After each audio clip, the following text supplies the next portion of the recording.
الحمد لله رب العالمين والصلاة والسلام على أشرف الأنبياء والمرسلين وعلى آله وصحبه ومن تبعهم بإحسان إلى يوم الدين أما بعد. محترم سامعین کرام، میری آواز سننے والی ماں اور بہنوں، اللہ تبارک و تعالیٰ کے فضل و کرم سے دلوں کے اعمال کا یہ سلسلہ ہم سن رہے ہیں، اور ہماری کوشش یہ ہے کہ ہمارا دل سدھر جائے. دل جب سدھر جاتا ہے تو سارے اعمال خود بخود سدھر جاتے ہیں. اور دلوں کے اعمال میں سب سے پہلی چیز اخلاص کے بارے میں ہم نے سنا. اس کے تعلق سے قرآن مجید کی کچھ آیتیں کل کے درس میں ہم نے سنا. آج کے اس درس میں ہمارے ساتھ اللہ کے نبی صلی اللہ علیہ وسلم کے کچھ فرمودات ہیں، احادیث ہیں. ابو امامہ الباہلی رضی اللہ عنہ صحابی رسول ہیں، فرماتے ہیں کہ اللہ کے نبی صلی اللہ علیہ وسلم کے پاس ایک آدمی آئے اور انہوں نے کہا کہ اللہ کے نبی صلی اللہ علیہ وسلم آپ بتائیے کہ ایک ایسے آدمی کے بارے میں جس نے دشمنوں سے جنگ کیا، جہاد کیا، قتال کیا، لیکن اس کے دو مقصد تھے. ایک اللہ سے اجر حاصل کرنا اور دوسرا لوگوں سے شہرت پانا. ایسے آدمی کا کیا حکم ہے؟ ایسے آدمی کے بارے میں آپ کیا کہیں گے؟ اس نے اللہ کے نبی صلی اللہ علیہ وسلم سے انہوں نے دریافت کیا.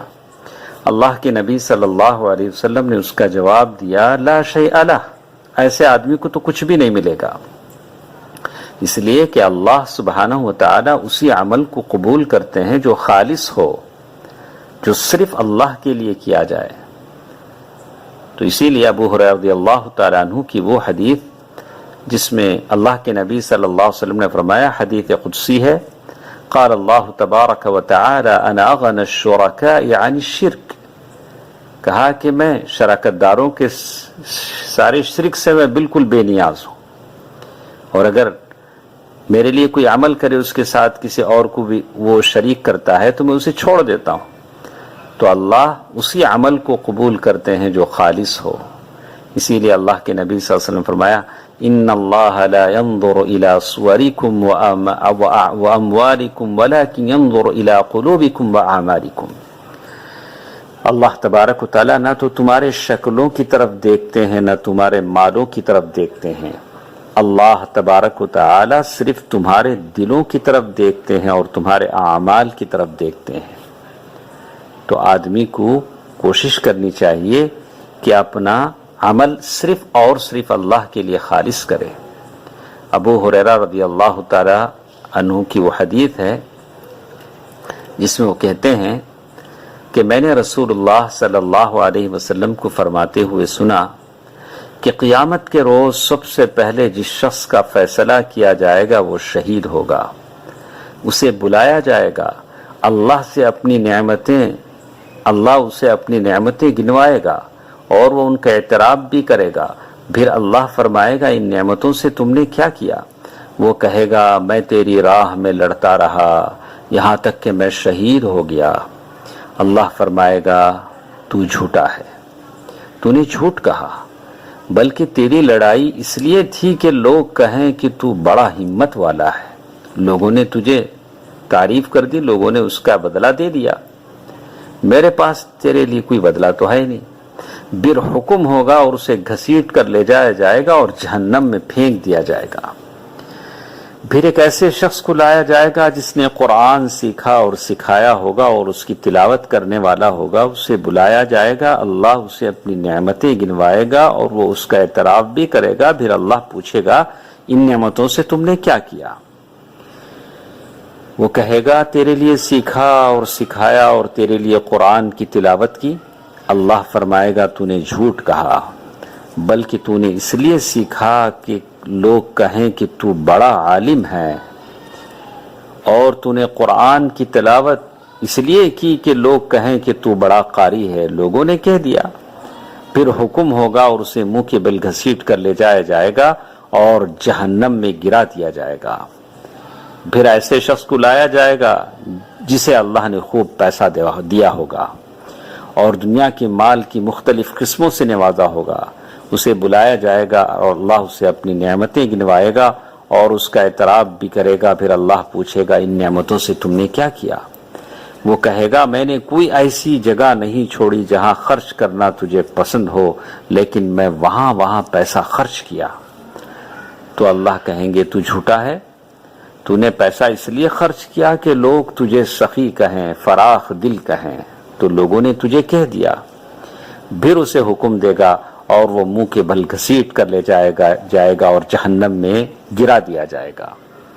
یہ حدیث امام مسلم نے اس کو روایت کیا ہے۔ ان لوگوں نے بظاہر یہ تین آدمیوں نے، شہید نے، عالم نے، مالدار نے بڑے نیک کام کیے۔ شہید اللہ کی جان اس نے قربان کر دی، مگر چونکہ ان کے تینوں کاموں میں اخلاص نہیں تھا، ان کا مقصد رضائے الہی نہ تھا، لوگوں کی تعریف تھی، ان کی محنت ضائع ہو گئی، ان کی امیدیں ٹوٹ گئیں۔ جو اللہ کے لیے کیا جائے وہ دیر پا اثر رکھتا ہے، جو غیر اللہ کے لیے کیا جائے وہ بہت جلد مٹ جاتا ہے۔ جو بھی کرو اللہ کے لیے کرو۔ اللہ کے نبی صلی اللہ علیہ وسلم نے جو حدیث ہم نے پہلے پڑھی اس میں ہی کہا کہ حدیث قدسی میں، جس کو امام مسلم نے روایت کیا ہے، میں سارے شریکوں سے بے نیاز ہوں، جو کسی کام میں میرے ساتھ کسی دوسرے کو شریک کرتا ہے میں اسے اور اس کے شرک کو چھوڑ دیتا ہوں۔ اور اسی طرح اور حدیثوں میں کہا گیا کہ پھر میرا اس سے کوئی واسطہ نہیں ہے، بلکہ وہ اسی کے حوالے ہے جس کو وہ میرے ساتھ شریک بناتا ہے۔ اسی حدیث کا آخری ٹکڑا ہے۔ اللہ کے نبی صلی اللہ علیہ وسلم نے فرمایا اللہ تعالیٰ صرف اسی عمل کو قبول کرتا ہے جو اخلاص کے ساتھ صرف اسی کے لیے کیا جائے اور جس کا مقصد اللہ تبارک و تعالیٰ کی خوشنودی حاصل کرنا ہو۔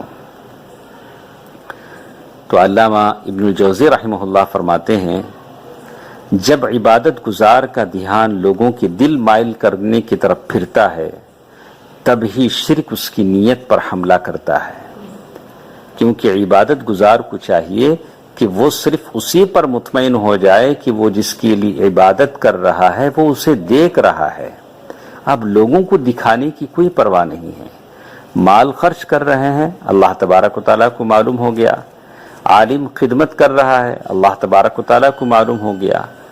تو یہ چند حدیث تھی جس کی روشنی میں آج کا درس ہم نے سنا، اور کچھ باتیں انشاءاللہ آئندہ درسوں میں ہمارے ساتھ آئیں گی۔ اللہ تعالیٰ اچھی بات سننے اور عمل کرنے کی توفیق دے، آمین۔ والسلام علیکم ورحمۃ اللہ وبرکاتہ۔